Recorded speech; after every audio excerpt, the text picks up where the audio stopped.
Have you ever walked away from a conversation with someone you love and felt completely empty?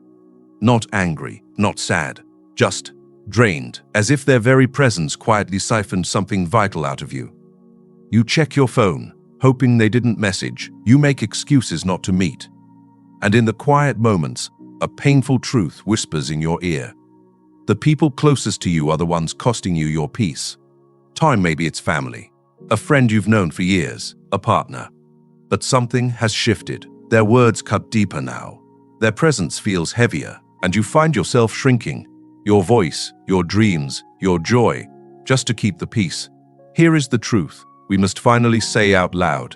You do not have to tolerate disrespect, manipulation, or constant exhaustion just because there is history, or blood, or shared memories. Your first duty is not to them. It is to protect your mind, your time, and your inner peace.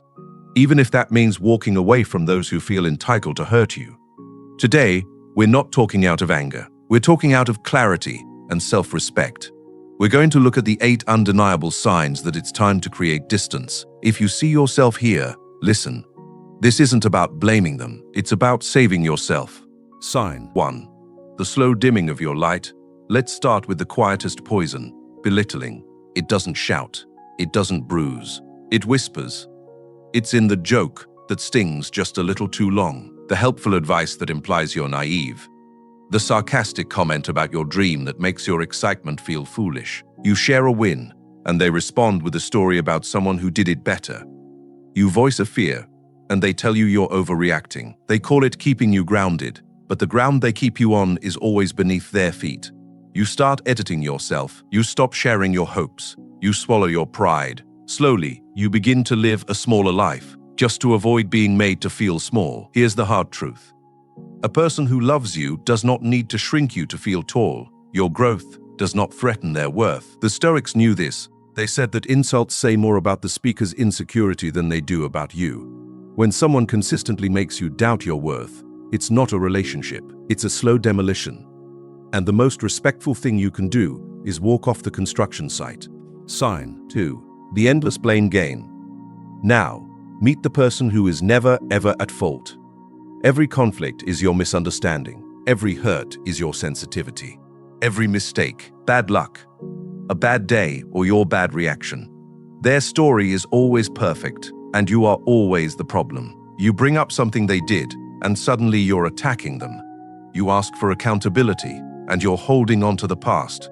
It's a dizzying cycle of blame, deflection, and guilt that leaves you questioning your own memory, your own sanity.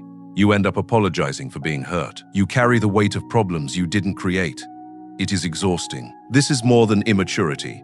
This is a calculated refusal to look inward. Stoicism teaches that wisdom starts with self-examination, but this person examination instead, constantly, to protect their fragile ego. A relationship without accountability is not a partnership. It's a hostage situation, and you are not required to stay tied to the chair. Sign 3. The convenience friend. This one hurts because it's disguised as connection. This person finds you only in their storm, when they need comfort, advice, money, or a distraction. Your phone lights up. The texts are warm, the calls are urgent, you are their lifeline. But when the crisis passes, silence. When you are the one in need, suddenly they are so busy, they don't check in on your quiet Tuesday. They don't check in on your quiet Tuesday. They don't celebrate your ordinary joy. You are not a friend to them. You are a utility. Emotional flashlight they take out of the drawer in a blackout and put back when the power returns. The ancient Stoic Seneca said true friendship is built on virtue, not utility. This is the opposite. It is transactional. And with every cycle of use and discard, it teaches you a terrible lie. That your value is in what you can fix, not in who you are. Your energy is not a public resource, it is your life force. Guard it for those who value the source, not just the sip. Sign 4. The boundary as a punchline. You finally muster the courage to draw a line. Please don't speak to me that way. I need some time alone. That topic is off limits. And they laugh. They roll their eyes. You're so dramatic. Can't you take a joke? Relax. A boundary is not a negotiation. It is a declaration of self-respect. And when someone treats it like a joke, What they are really saying is, your comfort is less important than my convenience. They are testing you every time you let it slide. The line gets fainter. Soon, you're not just tolerating the behavior, you're apologizing for the boundary itself. A healthy person may not understand your limit, but if they respect you, they will honor it. Someone who mocks it respects only their own freedom to cross it. You cannot reason with that. You cannot reason with that. Your silence, your distance, your absence. Sign 5. The shadow of your success. Watch their face closely when you share good news. Is there a genuine, unforced light in their eyes? Or a flicker of something else? A tight smile, a quick subject change, a story that somehow one-ups your joy. Envy is silent, but you can feel its chill. They downplay your achievement. They hint at how lucky you were. They might even gossip about it later. Your win feels, in their presence, like a subtle loss. The Stoics taught that envy is the pain caused by another's good fortune. It's their pain, their unaddressed lack. But when it's directed at you, it becomes a poison in your space. You will find yourself hiding your successes to spare their feelings. You will dim your light to avoid casting a shadow on their insecurity. Don't. Anyone who requires your smallness to feel secure has no place in your journey to the top. Surround yourself with those who cheer from the stands, not those who trip you on the track. Sign 6. The eggshell minefield. This is exhaustion, the constant, grinding fatigue of managing someone else's emotions.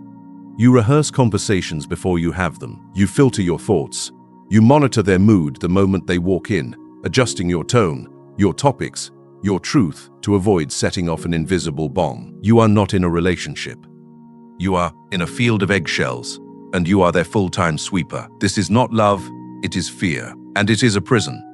The philosopher Epictetus, born a slave, knew about freedom. He said the greatest slavery is to be at the mercy of another's mood. When you are constantly editing yourself for another's comfort, you have handed them the keys to your mind. Peace is not found where you must constantly whisper to be safe. If you cannot be yourself without fear, you are not with the right person. Sign 7. Your time is their trifle. They cancel last minute.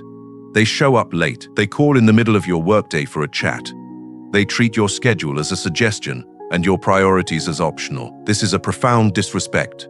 It says, my time is precious. Yours is disposable. They assume your world should bend around theirs. Time is the one thing you can never get back. Seneca called it our most precious commodity. To waste someone's time is to steal a piece of their life. When you stop apologizing for being busy, when you stop rearranging your life for their last-minute whims, watch their reaction. A respectful person will adjust. An entitled one will reveal themselves. Let that reaction be your answer. Sign 8. The peace of distance. This is the most important sign. It's not about what they do. It's about what you feel when they're gone. Pay attention to the quiet. After a week without their calls, after a decision not to meet, do you feel lighter, clearer? Clearer. Is there a sense of relief you're almost ashamed to admit? That is not a coincidence. That is your soul speaking. Your nervous system is giving you data. This absence feels like safety. We ignore this feeling out of guilt, calling it loyalty. But loyalty to a ghost of a past connection is a betrayal of your present self.